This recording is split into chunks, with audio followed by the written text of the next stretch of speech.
کوششوں کو دیکھ کر وقت نہیں ہے کہ تمام اداروں کا تعارف کروں. میں عبدالقدیر صاحب شاہین بیدر کے پروگرام میں رہا اور وہاں کے نظام کو دیکھا. ماشاءاللہ پانچوں وقت تمام طلباء کا جماعت کے ساتھ نماز پڑھنا. برادران وطن کے طلباء بھی ہیں, اوپر حیران ہو کر کھڑے ہو کر دیکھ رہے ہیں کہ بھئی یہ مسلمان ہیں اور نماز پڑھ رہے ہیں. باضابطہ علماء کو متعین کیا ہے کہ وہ نگرانی کر رہے ہیں کہ کون بچہ نماز پڑھتا ہے اور کون بچہ نماز نہیں پڑھتا, کون بچہ سنت کے ساتھ لباس پہنا ہے, کون بچے کے بال کس طرح سے ہیں, پوری نظر رکھے ہوئے ہیں. یاد رکھیے, ابھی ہمارے مہمان مکرم بتا رہے تھے, میں آپ کو کہنا چاہتا ہوں کہ بہت سے اسکولوں کو ہم نے دورہ کیا, دیکھا, ہناباد گئے, وہاں ایک واقعہ دیکھ کر رونگٹے کھڑے ہو گئے. ایک معصوم بچے کی ویڈیو بتائی گئی جو مسجد کے ذمہ دار کے بچے کی تھی, جو سوریہ نمسکار اور ایسے شرکیہ کلمات سے جس کے ذریعے سے ایمان کا جانا یقینی تھا. تو کیا ایسے کالجز کی ضرورت نہیں ہے؟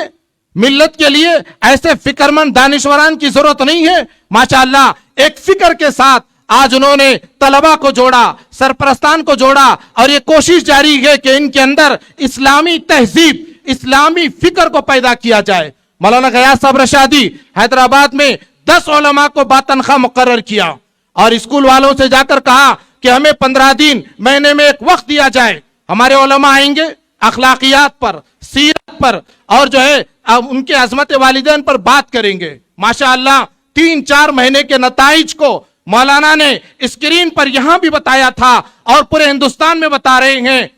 سرپرستان آ کر کہہ رہے ہیں ہماری بچی نماز نہیں پڑھتی تھی, مولانا نماز پڑھ رہی ہے, تہجد کی پابندی کر رہی ہے. آپ کے اسکول کو کوئی مولانا آ رہے ہیں, فضائل بتا رہے ہیں اور بچوں کو سمجھا رہے ہیں. یہ ضرورت ہے کہ یقیناً اسکولوں کے اندر اسلامی ماحول ہو. ایک بڑا طبقہ اسکول اور کالجز کے حوالے ہے, دینی ماحول, دینی فضا, اس طرح کے کانفرنس ہو, ہندوستان بھر میں بیداری ہو اور انہیں دینی ماحول پر لانے کی کوشش کی جائے.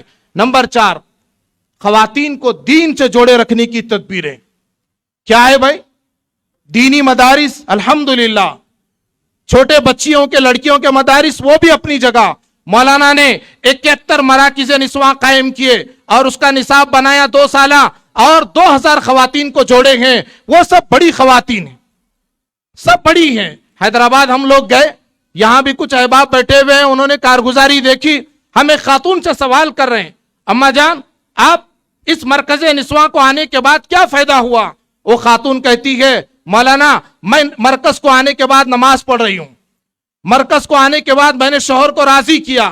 ایک خاتون کہتی ہے کہ مرکز کو آنے کے بعد میرے پڑوس کے درمیان میں لڑائی جھگڑا تھا, میں نے صلح کرا دیا.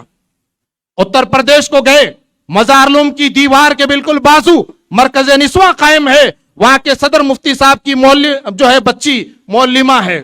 وہ پوچھنے لگے غیاث صاحب سے, مولانا یہ مرکز نسواں کیا ہوتا ہے, کیا نظام بنے آپ, ہماری بچی اس کی دیوانی ہے. تو مولانا نے اس کو سمجھایا اور بتایا. وہاں کے خاتون سے مائک دے کر پوچھا گیا تو خاتون کہتی ہے اس مرکز نسواں سے جڑنے کے بعد مجھے سنتوں کا جنون سوار ہوا ہے. آج ہماری عورتیں کہاں ہیں پتہ ہے؟ آپ سننے کے لیے تیار ہیں؟ یقیناً سننا پڑے گا.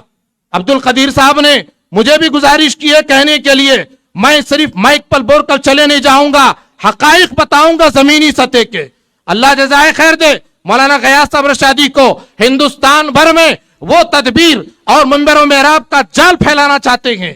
6 اسٹیٹ میں انہوں نے کام شروع کیا, اتر پردیش میں, تلنگانہ, آندھرا, مہاراشٹر اور کئی علاقوں میں مولانا نے ایک ٹیم کو روانہ کر دیا ہے. کہاں ہیں بڑی خواتین؟ آپ بڑے اطمینان سے سننا پڑے گا.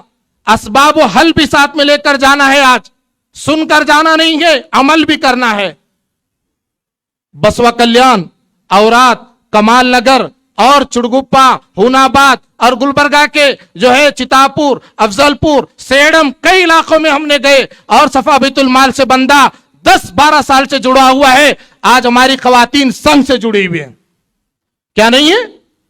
ایک آدمی آ کر غیر قوم کا 10-20 افراد, 10-20 خواتین کے درمیان میں بیٹھتا ہے. کیا کیا ہوتی ہیں وہاں؟ 50 سینے ہوتی ہیں. پڑھ کر دیکھیے اٹھا کر, اس وقت تک لاش نہیں اٹھے گی جب تک کہ پیسہ نہ دے. اگر آپ نہ دے تو آپ کا مکان بیچ کر لیا جائے گا.